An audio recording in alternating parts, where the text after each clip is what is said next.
gotta save your heart for me. Woke up in the morning and my head's a mess. I must have made it through the lonely.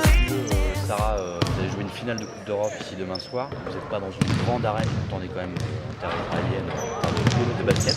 Rien que cette approche de la salle, ça risque d'être chaud quand même, mais pas énorme, ça enlève un peu de la pression, ça ou pas? Ouais, c'est vrai que moi je m'attendais à une grosse salle, mais bon après je pense que à mon avis le public israélien il doit être quand même assez chaud, donc je pense que ça va quand même être dur. Maintenant la pression elle sera là au début, puis bon après une fois que le match sera parti, je pense que ça ira.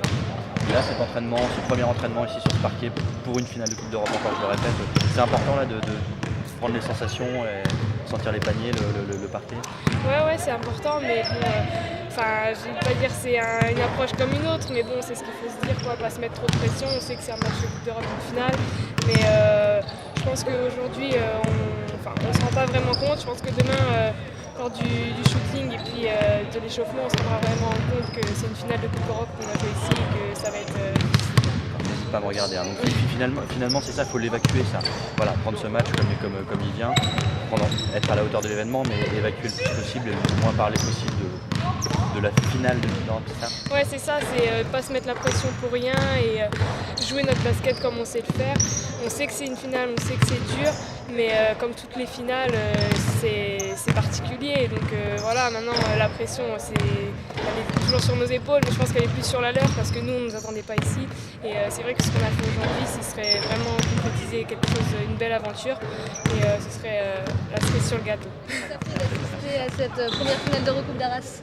Ah bah c'est super, c'est historique pour le club, c'est une belle aventure pour ces filles qui ont fait déjà un parcours en Ligue la saison dernière exceptionnel, qui ont fait un choix, le club a fait un choix de ne pas faire une Coupe d'Europe pour ne pas être ridicule, essayer de bien figurer dans cette compétition-là et se retrouver en finale aujourd'hui ici, en Israël, en une grosse terre de basket. On sait que le basket dans ce pays est très important, donc j'imagine que les joueuses évidemment le savent et bon là pour l'instant elles évacuent tout ça pour se mettre bien en condition pour ce match, et c'est tout à leur honneur. Moi j'espère qu'elles seront vraiment à la hauteur de l'événement. Elles ont la chance surtout de jouer le titre à la maison au retour, donc ça risque d'être quelque chose d'assez énorme. Maintenant à elles de faire le job, espérons qu'elles puissent prendre des points d'avance ici, et en tout cas si jamais elles étaient dominées, limiter la caisse. C'est un vrai plaisir pour nous de suivre cette aventure, de suivre le staff, cette équipe qui tout le monde est très sympa. Bruno nous laisse un accès aux joueuses. Voilà, bon, l'accueil est vraiment sympa, donc c'est cool pour nous de suivre une telle aventure. D'accord, vous avez fait tous les déplacements jusqu'à présent avec l'équipe en Russie et tout ça? Non, pas du tout, non, malheureusement non, on n'a pas pu. Après il y a des choix qui sont faits. Là la finale évidemment on ne peut pas passer à côté, donc c'est normal qu'on accompagne cet événement. Arras c'est une équipe de la région, on est une chaîne de la région, on suit le sport avec le plus d'assiduité possible. Arras on les suit notamment de plus près depuis la saison dernière, il faut le reconnaître. Et voilà, encore une fois, c'est une équipe qui nous accueille à chaque fois très bien, qui seront toujours disponibles. Donc c'est un plaisir aussi pour nous de les accompagner, et surtout évidemment sur un tel événement. D'accord, on aura le droit à un gros reportage prochainement sur France 3 Région? Là il y en aura un. Là on est déjà quotidiennement présent à l'antenne, nous depuis mardi midi, voilà, même depuis demi-finale, depuis un certain temps. On a eu le président au plateau chez nous dans notre émission sportive. Et en tout cas dimanche, là on aura un gros reportage sur cette semaine israélienne des filles d'Arras en finale. Parfait, merci beaucoup. Merci. Address, where are you now? Everywhere I go, all I see is your face. There's something missing that I can't replace. I turn around, but it's not you. Will we ever meet again? You gotta save your heart. You gotta save your heart. You gotta save your heart. You gotta save your heart for me. Je me sens bien, pas de problème, tout va bien et nous sommes en pleine forme. J'espère que les joueuses le sont aussi. Vous avez quand même trouvé l'opportunité de dormir dans l'avion? Ah bien sûr, ça, pas de souci pour moi. Je dors dans un avion, je dors dans un train, je dors partout où on me dit de dormir. Donc, il n'y a pas de souci. Et comment avez-vous occupé cette première journée en Israël? Écoutez, nous sommes allés à Jérusalem parce que je crois qu'on ne peut pas aller en Israël sans évidemment faire un pèlerinage aux sources de la culture judéo-chrétienne. C'est là où les trois religions monothéistes sont nées, ont leurs racines, et nous avons vécu une journée intense en visitant à la fois le mur des Lamentations, mais aussi le Saint-Sépulcre du Christ, et puis bien sûr le quartier musulman. Donc je dirais que c'était une journée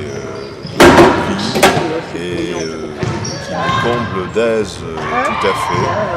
Je pense qu'on ne pouvait pas venir ici pour ce match, bien sûr, qui occupe toute nos pensées, sans avoir aussi cette visite qui est symbolique, indispensable, je dirais même, pour comprendre les enjeux du monde actuel. D'accord. Est-ce que c'est la première fois que vous faites un déplacement avec l'équipe d'Arras lors de cette Eurocoupe? Oui, c'est la première fois que je le fais pour l'Eurocoupe. J'avais dit que nous irions pour la finale. Sans penser, évidemment, c'était un peu une blague, un défi. Et finalement, ils l'ont relevé. Donc c'est extraordinaire. Maintenant, il faut gagner. Donc on est là pour les aider à gagner. Je ne suis pas seul d'ailleurs, puisqu'il y a aussi Annie Lobdé, l'adjointe au sport, et puis Marc Teramo, qui est le conseiller délégué, ainsi que Lionel Fontel, mon directeur de cabinet, qui chacun sait est aussi un supporter fervent d'ailleurs du basket. D'accord, donc par rapport au basket justement, est-ce que vous avez un petit pronostic par rapport au match de demain?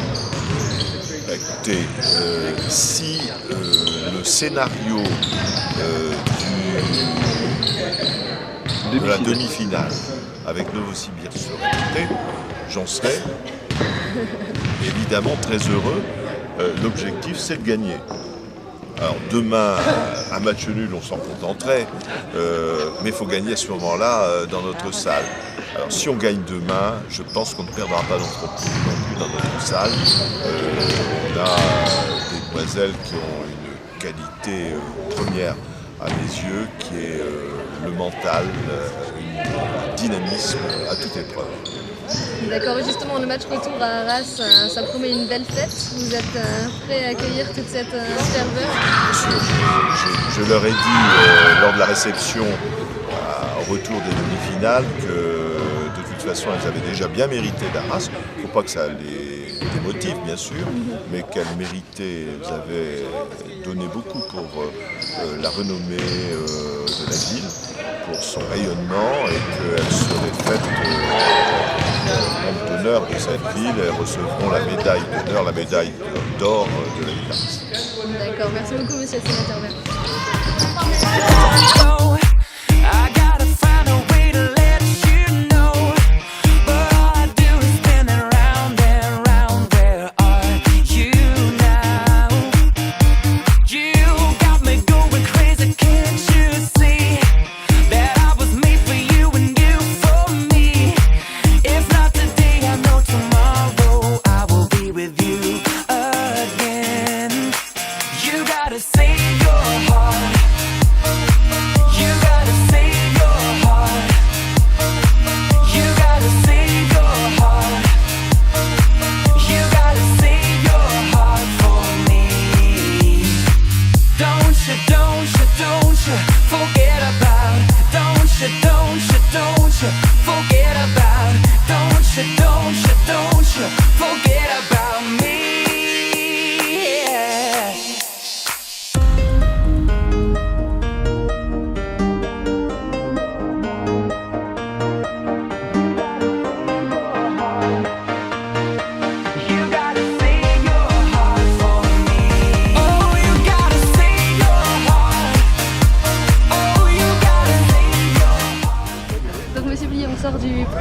entraînement dans cette salle d'Israël. Comment vous vous sentez? Est-ce que ça s'est bien passé? Pour moi, ça a été, ouais, j'étais en condition, mes jambes étaient bien. Donc, Ouais. et non, ça a été comme un entraînement de veille de match. Bon, on sent que les filles sont un peu fatiguées là, parce qu'on est arrivé tard plutôt ce matin. Voilà, j'espère que je une bonne nuit là-dessus et puis ça devrait aller. D'accord. Et donc, comment vous abordez cette rencontre face à une équipe de Ramla qui n'offre pas les mêmes dangers que les adversaires antérieurs? Ouais, on va essayer de les aborder par le bon bout. On sait que c'est une équipe qui est très forte sur les postes 1, 2, 3, sur les extérieurs. Donc on va essayer de défendre mieux sur ces postes-là. Surtout, on va essayer de ne pas les laisser s'emballer, c'est-à-dire pas perdre de balles, tenir le rebond. Et puis, voilà, si on fait ça, on doit être capable de rester à leur contact. D'accord. Et donc, le programme de demain? Alors demain, petit déjeuner jusqu'à 10h moins quart, au choix. Donc ça veut dire que les plus courageux viendront à 9h30 et les moins courageux à 10h moins 20. À 10h15, on prend le bus, on a un petit entraînement d'une heure, là, un petit décrassage avec, sur la base de shoot. Après sieste, petite collation, puis après, voilà. Le grand match. On fait le grand match. Très bien, merci Vas-y. beaucoup. Alors, Michael, à la veille de ce match, comment est-ce que vous vous sentez? Très bien. Et alors, je pense que demain, ce sera le grand match, mais avant tout, c'est les filles qui vont le faire. Et puis, nous, on va faire notre boulot comme on a dit. Je pense qu'aujourd'hui, on a passé une très bonne journée à Jérusalem avec les partenaires. C'était très, très, très bien. Et puis, voilà, on est venu voir un peu à quoi ressemblait une salle. Je pense que c'est un petit chaudron bien sympa. Est-ce que tout est pris au niveau technique? On verra demain matin, c'est comme d'habitude. De toute façon, quand on est dans un pays étranger, on doit un peu se soumettre aux conditions techniques de l'étranger. Mais bon, de toute façon, il y aura nos transmissions à partir de 17h30. Parce qu'on a des moyens de repli. Et puis voilà. Puis après, bon, et c'est comme ça partout. En Russie, c'était pareil. En Sibérie, c'était pareil. Bon, on savait très bien qu'en Israël, c'était la même chose. Vous savez que vous êtes très attendu après votre dernier direct. Il y en avait eu plus d'un. Est-ce que c'est une pression? Non, la pression, c'est de faire son boulot, parce qu'on est là pour faire son travail avant tout. Et puis c'est vrai que avant tout, je suis supporter, même si je suis journaliste, mais je suis supporter. On peut être que chauvin, c'est obligatoire. C'est à 100%, je suis derrière les filles. Mais non, c'est vrai que c'est ce que je disais hier. Hein. Avant tout, il y a un grand match, donc il faut également faire un grand match, comme tout le monde. Le coach doit faire un grand match, les filles font un grand match, le staff fait un grand match. Nous aussi. Et puis après, c'est mon job, tout simplement, et je suis passionné. Et comme d'habitude, demain, ça sera chaud sur l'antenne, comme d'habitude, parce que c'est ma façon d'être. Ça marche, merci beaucoup.